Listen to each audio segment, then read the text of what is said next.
witnesses, brings in evidence for the jurors to look over. They are able to question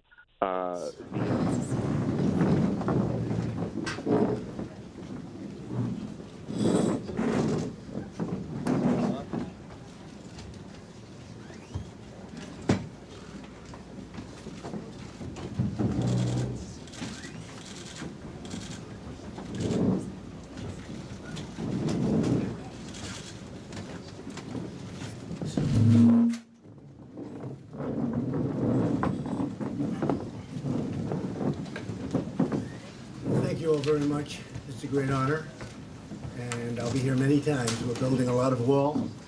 We're going to look at a piece of it today, and I was just told that it had a tremendous, it's had a tremendous impact already, the piece that we're going to be looking at. But we have under contract and under construction. We had a lot of things happening, and we expect to have close to 400 miles done within about 2 years from now. That's a lot.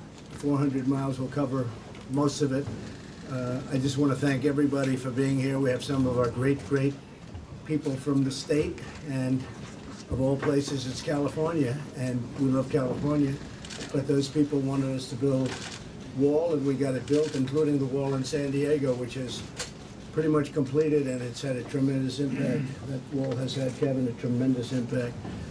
So I want to thank the Border Patrol station in Calexico, and it's been a great group of people. I just met them backstage, and the way you work is pretty incredible, and the job you do is beyond belief. We have a system that's full. It's just full. And I was telling some of the people before, if it's full, there's nothing you can do about it. We have some horrible court decisions that have been made over the years. It's very unfair, and that's the way it is. But the system is full, and when it's full, there's nothing you can do. You have to say, I'm sorry, we can't take you. We've been trying to take people, and I have to disagree with it. We've been trying to take people, and you can't do it. You can't do it. So we're going to look at that, and we're going to look at it very strongly. I'd like to thank Secretary Nielsen for being here, General Semonite, Chief of the Army Corps of Engineers, for being here. Really, thank you very much. It's been fantastic, the job you've done. And you're going to be speaking later on and explaining exactly what's happening with the wall and how much. In fact, we're going to be doing some of it now, I think. Probably a better time to do it. Commissioner Kevin McAleenan of our group, we have spent a lot of time together, and Kevin, you're doing a great job, and thank you very much for being here. Appreciate it. California Assemblywoman Melissa Melendez, we appreciate very much. Melissa, thank you very much. I appreciate it. National Border Patrol Council President Brandon Judd, been a friend of mine for a long time, and making a lot of progress, Brandon. And I'll tell you, we're really making progress in letting people know that this is an absolute emergency. I see that some of our biggest opponents over the last 2 days have said, you know what, it really is an emergency. They can't believe what's happening. And part of it is because of the fact that the country is doing so well. And part of it's just a scam. People want to come in, and they shouldn't be coming in. They shouldn't be coming in. And there are people that are causing problems, and gang members and lots of others. And we're getting them out. We're stopping them for the most part, but we're getting them out when they do get in. And nobody's done the job we've done. National Border Patrol Council President, so I want to thank you very much. You've been fantastic. And several members of law enforcement. I want to also thank Leader Kevin McCarthy, came in from Washington with us today. He's been an amazing leader. The relationship is the best we've ever had, I think, as Republicans. The unification, the unified nature of what we're doing has been really something very special, and I want to thank Kevin very much. You're doing a fantastic job. I appreciate it. And I think you and your group are going to be leading the charge in getting rid of some of these horrible loopholes that everybody knows is pretty bad, whether it's catch and release or whether it's visa lottery. So many of them. Chain migration, it's a total disaster. The asylum laws are broken. They're totally broken. And look, I inherited this stuff, and we're going to get it fixed. We have to. So, Kevin, I appreciate you being here, and I appreciate you leading the charge. I also want to state that there is indeed an emergency on our southern border. It's been loud and clear. We're in court, and a lot of people aren't even bringing too many of the suits anymore. A lot of people are going to bring the suit. It's pretty hard for them to say there's not an emergency. We have a big emergency at our southern border. The United States had more than 70,000 illegal migrants rush our border. They rush our border, and we have military, and these are great military people. These are people that are strong and solid and love our country, but they can't act the way they would under other conditions, and there's not a lot they can do, but they've been doing it anyway, and we're going to bring up some more military. And I want to also thank Mexico, because Mexico, and I'm totally willing to close the border, but Mexico, of the last 4 days, has done more than they've ever done. We were talking about that before, Kevin. They're apprehending people now by the thousands and bringing them back to their countries, bringing them back to where they came from. And I think you see that. That's at their southern border. And that's a big difference. That'll help us, pretty much 90%, 80%. What do you think, fellas? Pretty close, right? But that's a big difference. They've never done that before. I mean, when I say never done, I mean like in 30 years they've never done it like they're doing it right now. So the crisis is a direct result of the obstruction by Democrats in Congress, and we have to do something about it, and we're going to. And I think a lot of the Democrats feel that way too. I think they feel it. They see it. There's not much they can do but to say, wow, what was that I just saw on television? Since October, agents along the 70-mile stretch of border here in El Centro sector have seen a nearly 400% increase in family units arriving in the sector. And you compare that with other years, pretty amazing. But what we've done and what we're doing, you're going to see some very, very strong results. And as soon as the barriers or the walls, I like calling them walls, that's what they are, go up, you're going to have a tremendous impact. Where we are going to be in a little while, I've heard from people in that area that the impact has been incredible. It's a colossal surge, and it's overwhelming our immigration system, and we can't let that happen. So as I say, and this is our new statement, the system is full, can't take you anymore. Whether it's asylum, whether it's anything you want, it's illegal immigration, can't take you anymore. We can't take you. Our country is full, our area is full, the sector is full. Can't take you anymore, I'm sorry, can't happen. So turn around, that's the way it is. If you look at our southern border, the number of people and the amount of drugs, human trafficking. The human trafficking is something that nobody used to talk about. I talk about it. It's a terrible thing. It's ancient, and it's never been bigger than it is modern right now, today. All over the world, by the way, not just here, all over the world. Human trafficking, a terrible thing. And they come into the areas of the border where you don't have the wall. They don't come through your points of entry. They come into areas where you don't have the wall. And they make a left or they make a right. They come right into the country, loaded up with people in many cases, and it's pretty sad. By the end of next year, we'll have completed or begun construction, and that's what we're really here with the Army Corps of Engineers for. And I think what I'd like to do is, while we're on that subject, General, if you could just give a little detail of the wall that's under construction, what we've built, where we're going, because the press never likes to talk about it. They don't like to talk about what we've done. It doesn't fit their narrative, but we've done a lot, we've renovated a lot, and we're building a lot. And maybe you could give a little summation of that, man. Thanks, Mr. President. You know, before we talk concrete and steel, though, I think it's important to talk a little bit about maybe service the nation and protecting this country. 4 days ago, I was in a combat zone with our service members, and I saw the dedication that they have to be able to protect ourselves from overseas. Unbelievable service. But, sir, I would put these agents right in front of you today, the Customs and Border Patrol, of the same exact team. They protect America here from within. And I've been on the ground. I've seen the dedication they have. Right. And this is not for a paycheck. This is not for, any other kind of reward. This is to be able to step up and take care of this country. And so I think that before we do anything else, we just got to make sure we have, acknowledge the great work that these guys do. Phenomenal job. When it comes to the actual construction, the Corps of Engineers is very, very proud to work for Secretary Nielsen and the Commissioner. We have put in the ground over 82 miles that is up to date. And then right now, by the end of this year, we'll have another 97 miles that will go in. And I'm really talking the entire depth of the border, all the way across from Texas into California. And then, sir, with the money that both Congress has appropriated and other money that you've been able to direct, we will put in the ground another 277 miles in the next year.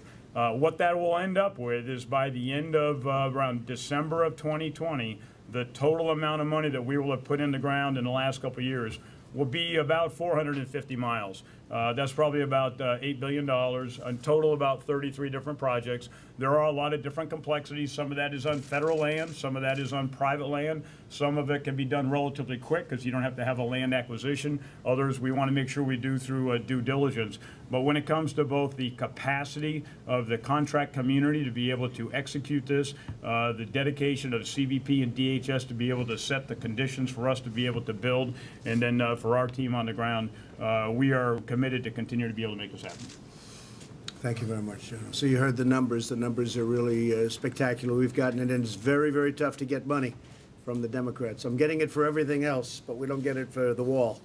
But the good news is we are getting it for the ports of entry. We are getting it for machinery, the drug detection machinery. We're getting a lot of money coming in, and that's good. The wall is like pulling teeth. It's pretty tough. I want to just say, ICE Special Agent in charge, Dave Shaw. Where are you, Dave? Dave, thank you very much for doing a great job. Appreciate it very much. We also have, in addition to Kevin McCarthy, we have some of our great people in Congress, and I want to thank you all for being here. Doug LaMalfa, Duncan Hunter. Where's Duncan? Where's Duncan? Hi, Duncan. Hi. Hi. He was right back there. Thank you, Duncan. Ken Calvert. Thank you, Ken. Thank you, Ken. Appreciate it. Chuck Fleischman. Chuck, thanks. Great job you're doing. Tom McClintock. What a good name that is. My friend, too. Thank you, Tom, very much. Kay Granger. Kay, thank you very much. Great job. And Mike Rogers. Thanks, Mike. Really terrific. And they have been working hard, working all the time. This is one of the big things that they work on. They feel so strongly about it. So with that, I'd like to maybe ask you to say a few words, Gloria. Well, and I appreciate what I see over there. That's very nice. Thank you, Mr. President, very much. On behalf of the men and women of the El Central sector and myself, we're extremely honored that you took the time to come out here, learn about our challenges, our needs out here in the 70-mile border that our agents patrol. You're absolutely correct, General. These men and women go above and beyond the call of duty here for the work that they handle on that border. We are part of several other sectors on the southern border that are overwhelmed. Our resources are extremely strained. We are not prepared to deal with the amount of people, family units and children, and now organized caravans that are coming across this border today. Our agents are being stretched in so many different directions. I am truly proud of every single one of them because they do so much to protect this country, and they even continue with the processing and enduring the callous actions of these smugglers. Here in this sector, just this year, fiscal year 19, we have identified 193 fake families, people who are just teaming up kids with them to come through because they know that they can get a court date later and be able to get released into the community.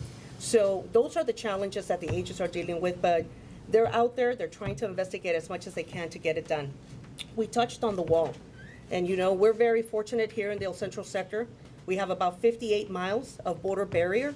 Most of it is old. It's ineffective for us nowadays. It's over 20 years old. And for groups that come over, it's very easily for them to cross. So fortunately, with your approval, last year, we were able to construct with the help of DOD.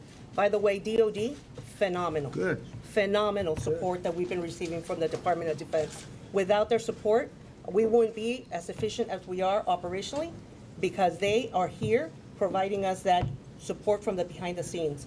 Right now, we have 37 Marines out there monitoring cameras for us. Yeah. So those are 37 Border Patrol agents that don't have to be doing that duty because they're on the front line.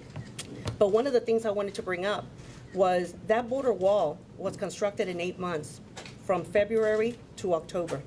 As soon as it was completed, we started measuring and we started monitoring its effectiveness. So for the first quarter of FY19, we have had many efficiencies noted. For example, illegal entries in general, they decreased by 75%. Central American people that used to get arrested right through that area decreased by 86%. Indian nationals, this sector was leading the country with Indian national apprehensions for like 2 or 3 years. The wall goes up, it drops by 56%. The use of force incidents, which are more important to me than anything, because it's assaults and incidents that directly affect our Border Patrol agents doing the job on the border, they drop by 65% in those 2 miles of 30-foot border wall. So the border wall works for us. For Border Patrol agents, a border wall system is what works. We need the border barrier. We need to provide the requirements that meet our need. In this case for us, it's 30 feet high. That's what we asked for, and that's what was provided. So thank you.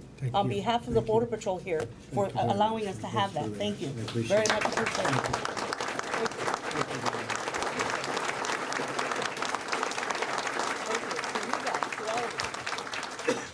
And usually that 35% is coming around. They're not going over, because when people are watching, they're not going over. They're going around where it ends. So it goes and it ends and they'll go around because it's virtually 100% effective in terms of going through. So as we extend it, it becomes, as you folks know better than anybody, as we extend it, it becomes virtually impossible except for a Mount Everest type climber. And there aren't too many of them. It becomes virtually impossible to go through. So that's really something. Those are great. Thank you very much. Thank you, Mr. President. I did ask the team of agents, they did not want you to leave from here, because I know your time is precious. They wanted to present you with a nice memento in appreciation for all the support that you've given us. So we went ahead and secured a piece of the new border wall that is out here in El Centro sector. And I would like to present this to you. Thank you very much. It reads this way. It says, number 45. Mr. President, the agents and employees of the U.S. Border Patrol, El Centro sector, are the tip of the spear, proudly defending America's borders. In recognition of your commitment and unwavering support for the men and women on the front lines and the border security mission of the United States, we would like to present you with this piece of the first 30-foot border wall installed along the United States border with Mexico. Honor 1st, United States Border Patrol, El Centro Sector, April 5th, 2019. Thank you. So thank you very much.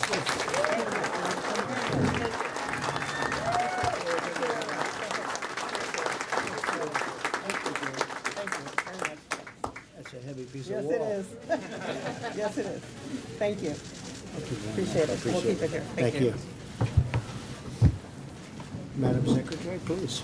Oh, sure. I think Gloria probably said it quite well, and General Stymie. I just want to thank you always for coming out to the field to listen to the men and women. We greatly appreciate your support. And I want to thank all of our folks from Congress for being here. We really appreciate you listening to the men and women who are on the tip of the spear, as Gloria said, and helping us resource the department to do the mission that you've given us. So thank you all for being here. Thank you. Thank you very much. I appreciate it. Brandon? President, thank you very much for having me here. The men and women of the Border Patrol really appreciate your time. We know that Air Force One has never seen, in your predecessor's time, Air Force One has never been this close to the border before.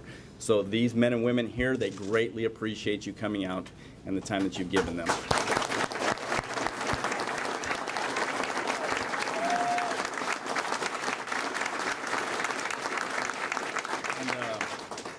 By the way, I didn't think Secret Service was supposed to let guns in the room. Yeah, What's up with that? We trust him. We trust him, I think. On a serious note, I began my career right here in El Centro 21 years ago in the El Centro sector. I worked with people like Butch Malden, Pat Whipple, Mario Campos, Mike Matsky. We worked pre-wall, post-wall. We've seen what happens when walls are built. We've seen how illegal immigration is driven low. When we build those physical barriers, people say that it's archaic. People say that they don't work, but in reality, and what Chief Chavez just explained, those walls do in fact work. Frankly, and I appreciate the congressmen that are here because I know that they support your agenda. But for those congressmen that want to be obstructionists, I say, if they're not going to be part of the solution, at least get out of your way. Let your administration do what needs to be done to get the border secure. And with that, I'll turn it back over to you. Well, I just want to thank you. You've been an incredible representative of your men and women, I can tell you that. He's constantly getting us to do what's right, and Chris and so many others. You guys are fantastic, and I appreciate it. Even from before I started, they were calling. They want to see it happen, and it's happening, and I want to just thank you very much. When you talk about previous administration, so we have a stretch along the Rio Grande where, and you people know exactly where I'm talking about, it's about 38 miles, done by actually both previous administrations. It was sort of done as a combination of one going into the other. And it's a wall, not a good-looking wall, it's a wall. It's got 36 doors in it, big doors, very big doors, and they never put the doors on. So it's 38 miles with 36 doors that you can drive a truck through. There's only one problem, they never put the doors on it. So we're putting the doors on it, or even better, maybe not putting any doors. I said maybe you do it without the doors, because putting the doors on costs more than the property is worth. I'd rather give the money for the property and just say bye-bye or sell it to somebody on the other side. But, I mean, literally putting the doors on costs more money. I said, what's the property worth on the other side? Much less than the doors. These are doors with the hydraulic. They need hydraulic because they're so heavy, which is ridiculous in itself. But, so that's the kind of thinking that went into this. So now we're filling up those big gaping wounds in this wall, and it's going to have a big effect, and we're adding to it very substantially in that area, the Rio Grande area. And you know exactly the area I'm talking about, right? You never saw anything like that. He said, I've never seen this one before. A wall and big holes in it. So a lot of good things are happening. Would you like to say a few words, please? Thank you, Mr. President. Welcome to California. Margaret Mims, Sheriff of Fresno, California. And thank you for your personal attention to the very important issue of border security. You know, I talk to local law enforcement across our nation, and always the #1 issue is border security when we talk about our issues. An uncontrolled, unsecure border directly affects our local communities, and without a secure border, transnational gangs, human traffickers, and drug cartels will take advantage of any opportunity to exploit our current border crisis to further their criminal behavior in our local communities. We've experienced this firsthand. We've seen increased fentanyl traffickers and deaths in the Central Valley of California as a result of fentanyl overdoses. We've also seen MS-13 gang members from El Salvador commit horrendous, vicious murders. Our investigations into this gang resulted in connecting 18 homicides committed in 3 western states. I want to commend all of our federal law enforcement partners from Homeland Security and especially the Border Patrol today, because what you do here makes a difference in our local communities. And the job that you do is under very difficult circumstances. Mr. President, there is a border crisis. And this crisis does not stay at the border. It trickles into our local communities, stretching the resources of local agencies. We must do everything we can to protect our communities from this threat. Border security is more important now than ever. Thank you. Thank you very much. And you're right about that. It goes into Iowa and Idaho and New Hampshire, and you know, it's not the border, it's the border, and then they come in and you end up in places that you would never think of the kind of crime that we see. And it comes right through this border. It starts right here. That's why if we stop them at the southern border of Mexico, which right now Mexico is doing, that would be a fantastic thing, and I think that's happening. I think it's never been before. Never, nobody's ever seen anything like it. All of a sudden, Mexico's doing terrifically. They have to, because you've all seen, and I don't want to do this, but it would be a very profitable situation. We're going to have to tariff the cars coming in from Mexico to the United States. And if that doesn't work, which it will, we'll close the border. Somebody said it will take a year. No, it won't take a year. It'll take a day. They wrote, a lot of fake news. I said in a year. Well, the tariffs will work, number one, but what will really work is the closing of the border. We hope we don't have to do that, but I'll do it because ultimately the security of our nation is the most important thing. And we're not even talking about the drugs, a massive amount of drugs that pours through. And it would have a tremendous impact. And we're going to be working on that. We've been working on that. We've done a tremendous job on drugs coming into the country. If you look at some of the numbers, we're having a news conference next week at the White House on the impact that we've had between opioid and all of the other problems we have with drugs. Different drugs than we had 10, 15, 20 years ago, much different, but also the drugs coming in through the border. We've had a great impact. Joseph, would you like to say a few words? Looks like he's in good shape, this guy. Charles, you want to give the presentation? Yeah, sure. Thank you very much. Good. So, Mr. President, good afternoon. Thank you. Thank you for coming here to Calexico Station. We're happy to have you. Thank you. I'd like to talk to you a little bit about the border wall and what it's done for us here and the activity levels. And when I talk about activity levels, I'm not just referencing the illegal apprehensions or the legal entries. I'm also talking about things like assaults, uses of force, manpower deployments, and statistics related to OTMs, other than Mexicans, and also family units. Now, immediately, like you said, we saw some incredible results from the border wall. We saw a 75% decrease in the first quarter of fiscal year 19 in illegal entries, 65% decrease in assaults and uses of force. Prior to that, prior to the construction, we were #1 in the nation in uses of force and #2 in the nation in assaults. So that's been huge for us. Prior to the construction of the wall, we had after the construction of the wall, we had an 86% decrease in illegal aliens from the the Northern Triangle countries, Guatemala, Honduras, and El Salvador. We also saw that we were able to decrease 38% of our manpower in those areas and deploy them to other parts of the border so that they could be more effective out there. We have apprehended aliens from 40 different unique countries across the globe. Now, in support of the border wall, when you move to other parts of the border where the fence is less effective, we'll speak about downtown Calexico, for instance. We have a older, much less effective picket-style fence, much shorter, 15 feet.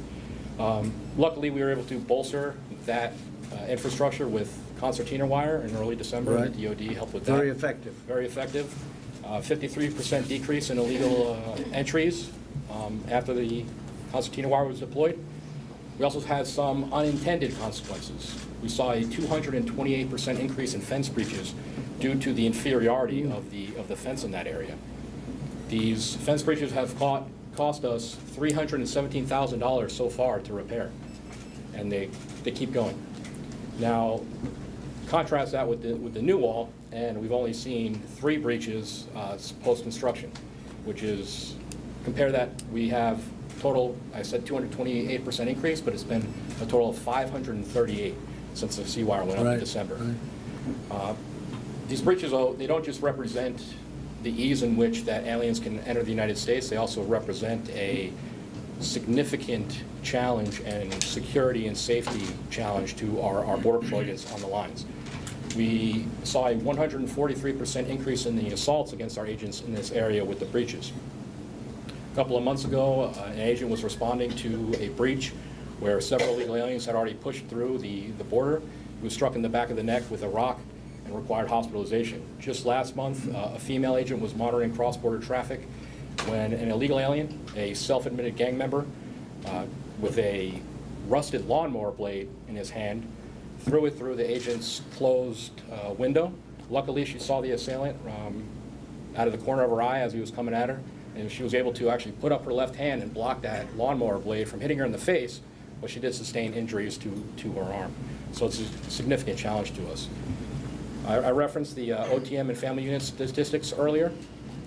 The stretch of border now, where specifically in the Calexico station where we see all of those aliens, just happens to be where we have the oldest, most outdated infrastructure in the sector. It's the old, what we call the landing mat style fence.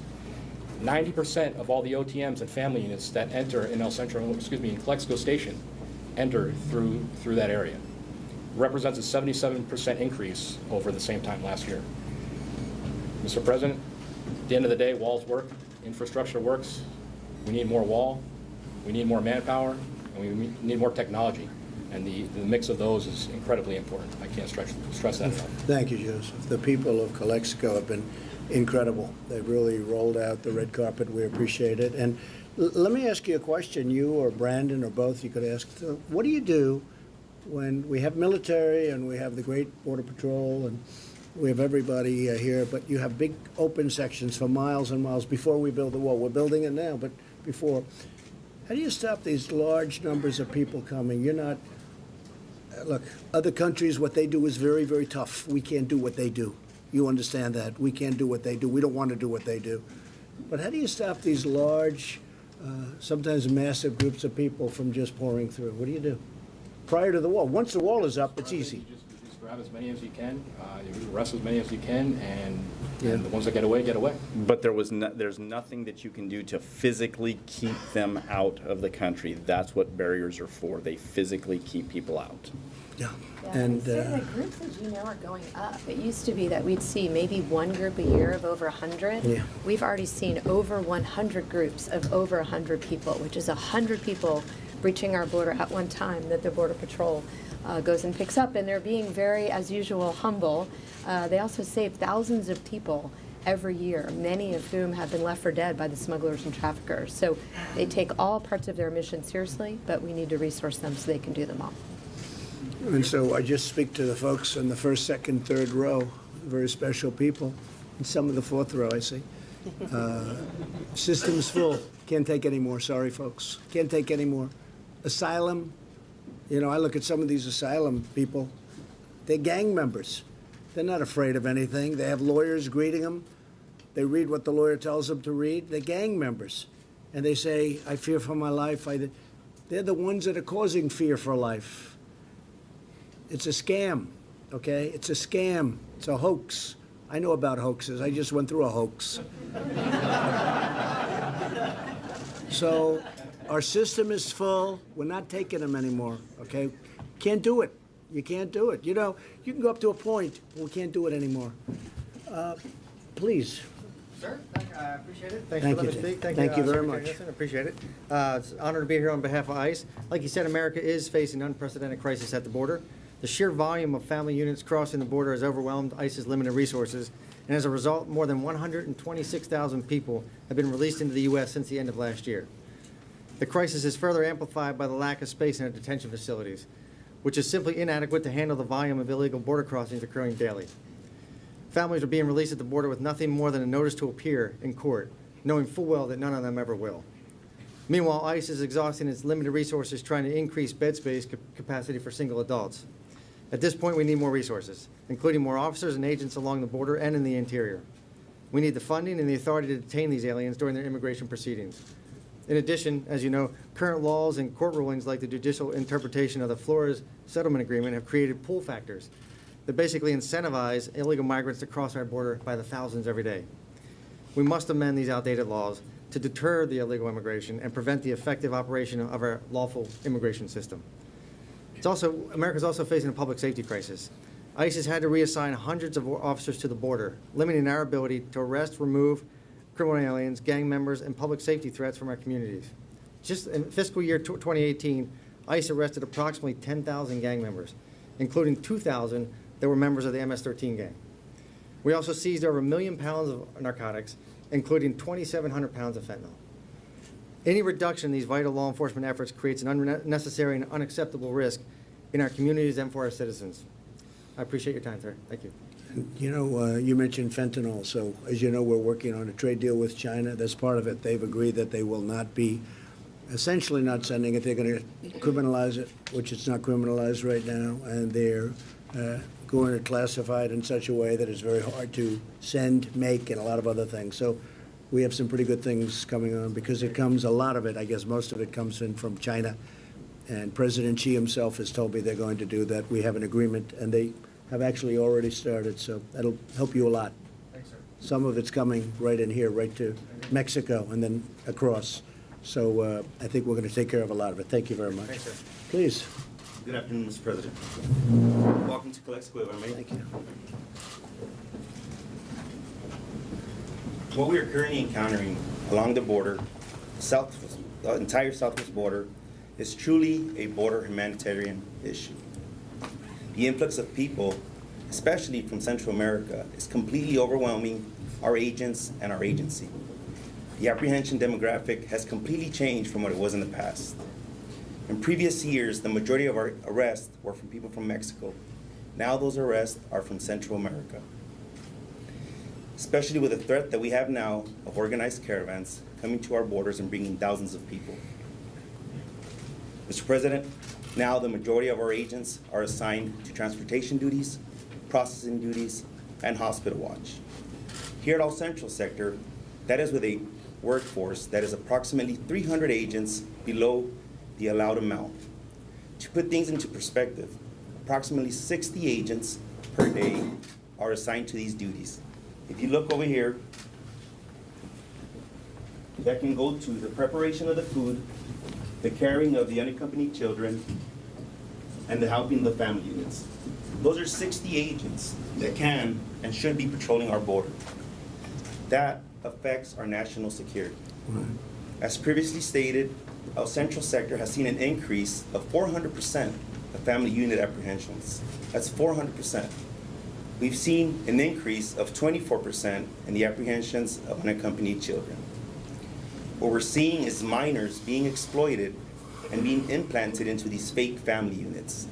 Transnational criminal organizations are coaching these families and even providing them with fraudulent documents to assist them with their claim. Very recently here in our Central Sector, through an operation, we were able to rescue 6 minors that had been implanted into these fake family units. What's even more concerning is these children range from a 9-month-old infant to a 14-year-old. Something that's also that we're beginning to see are Mexican nationals claiming that they are from Central America in an attempt to exploit these loopholes and these old, outdated immigration laws. Mr. President, we are in daily communication with consulates from all over the world in an attempt to verify these family unit claims. This task is nearly impossible because we don't have the resources or just the logistics of what it takes to help us. This is complete crisis. We need your assistance. We need additional agents. We need resources. We are completely overwhelmed as agents and as an agency. Thank you for your assistance. Okay, good, and we'll take care of it. And I agree with you.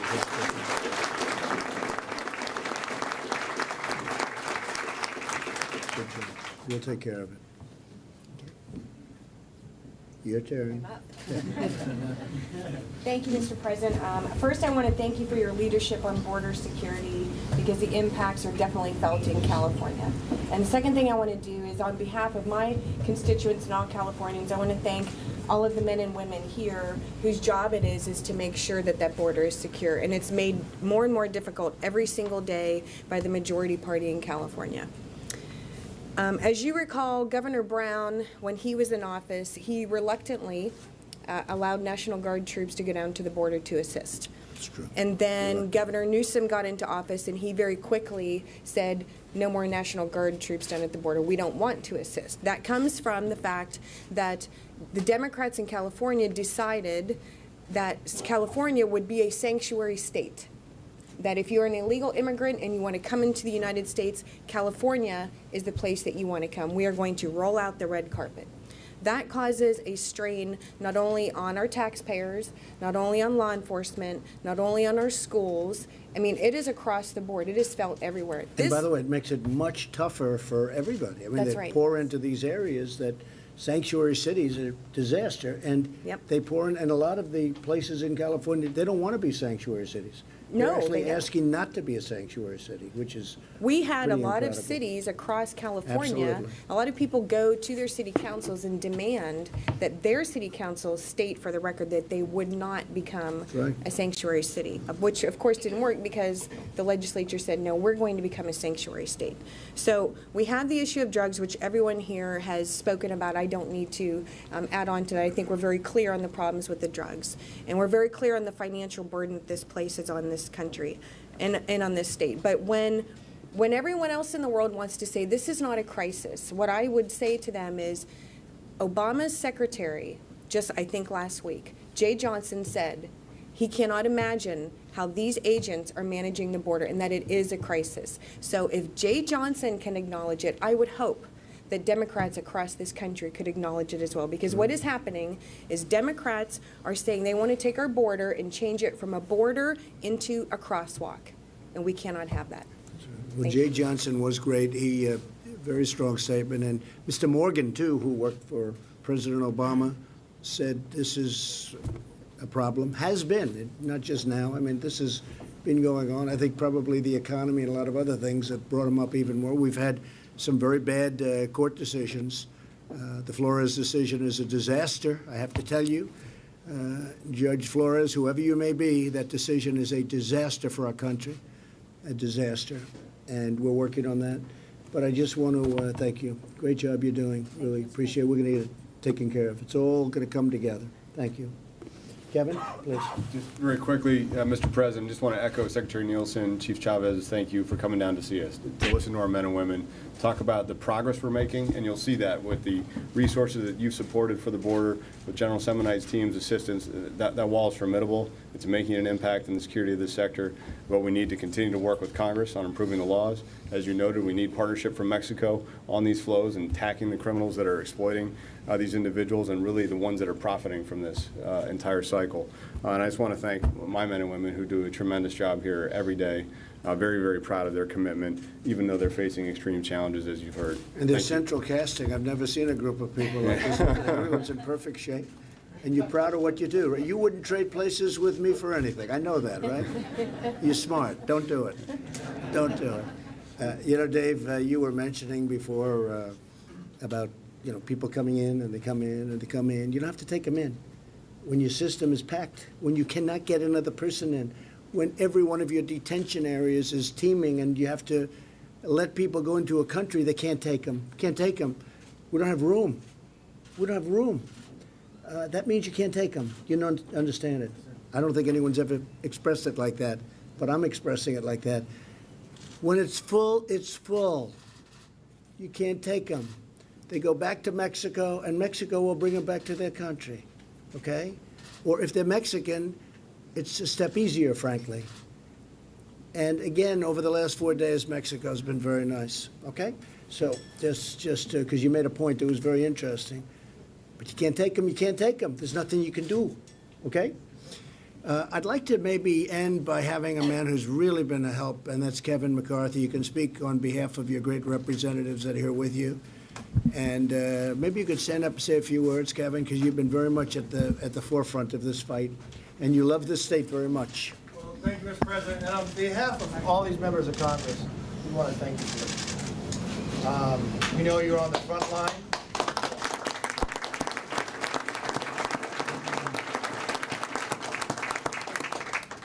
We do not intend for you to be doing the job they're asking you to do today. We think you should be on the border, and we don't think that's right. We realize the current law, the way asylum is applied, the way the catch and release does not allow you to do your job correctly. And I don't believe it was the intent of what America intended when they passed these bills out. We want to work bipartisan or any way possible, but we've got to solve this problem.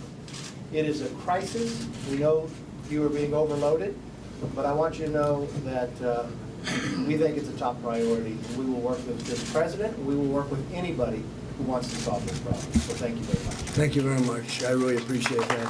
Great job. Thank you, Kevin. And, you know, Kevin mentioned catch and release. You catch them and you release them. I'm saying this for them because you people all get it. It's the dumbest thing anyone's ever heard. Maybe I'm trying to figure out which is the word, which is the dumbest. Is it chain migration or is it visa lottery? Pick them out of that. Let's go. You think they're giving us their finest? I don't think so, right? I don't think so. It's it's crazy.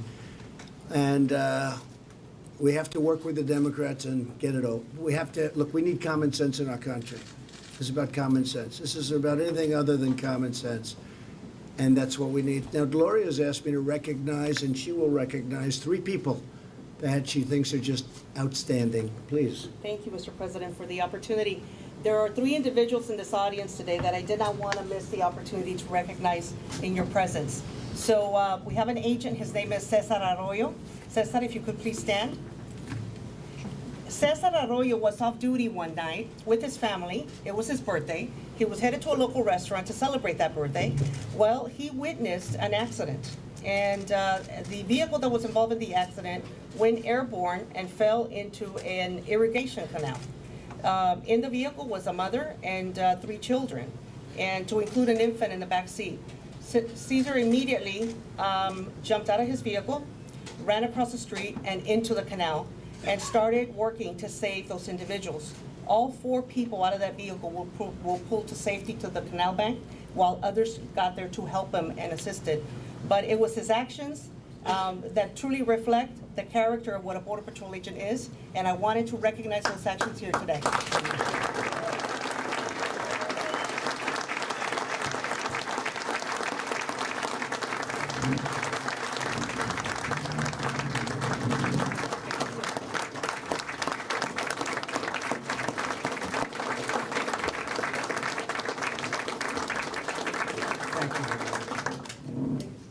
Great job. There is another Border Patrol agent. His name is Carlos Lara. And Carlos was on duty as well. And Carlos witnessed an individual jump in, cross the border illegally, jump into an irrigation canal, and immediately took action to also jump in and rescue that individual and pull him to safety. So for Carlos' actions as well, I wanted to recognize that, Mr. President, because that happens on a regular basis here. But that day, he went through an extreme hardship because of all the things he had to do to get to that person.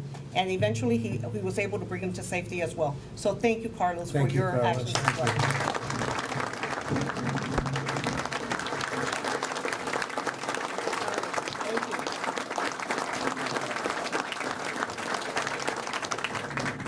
And Mr. President, last but not least, we have extraordinary mission support personnel, our civilian workforce, that works tirelessly behind the scenes to get the job done so that these Border Patrol agents are able to get to the front line and get the work done. From admin support secretaries, clerks, to timekeepers, to logistics directors, to logistics personnel, our mechanics, that we couldn't get, you know, a vehicle ready to go in the field without their help. We have a young lady here today. Her name is Nubia Avalos, and Ms. Nubia is like our unsung hero behind the scenes, who is constantly delivering excellence in every task that we assign to her. This young lady here is the one in charge of your next 11 miles of 30-foot border wall that are gonna start in June of 2019. Very important. Thank you.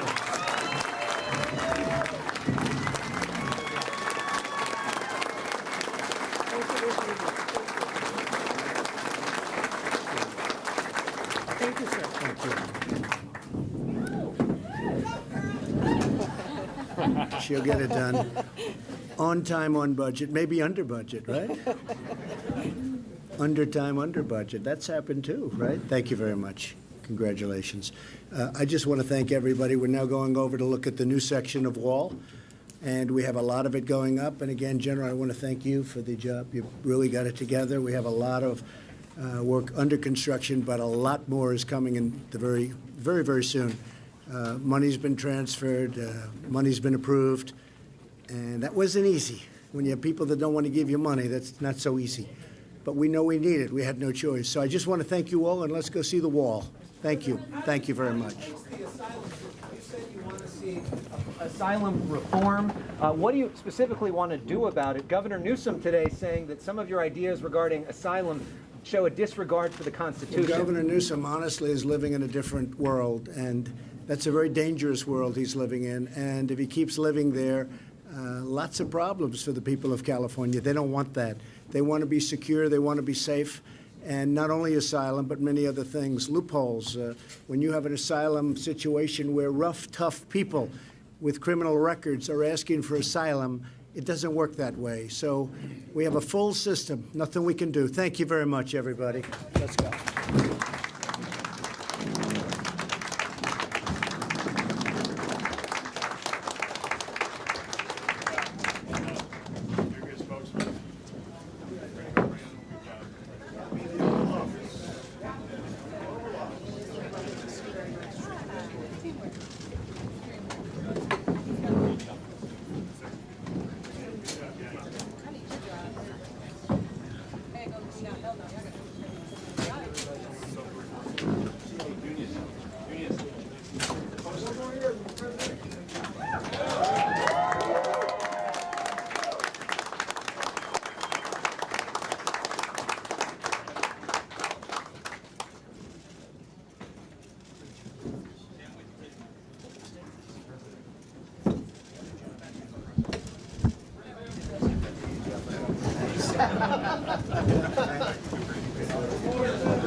Is the wall here a model for the rest of the country?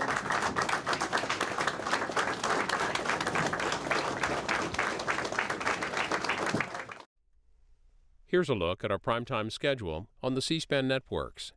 Starting at 8 p.m.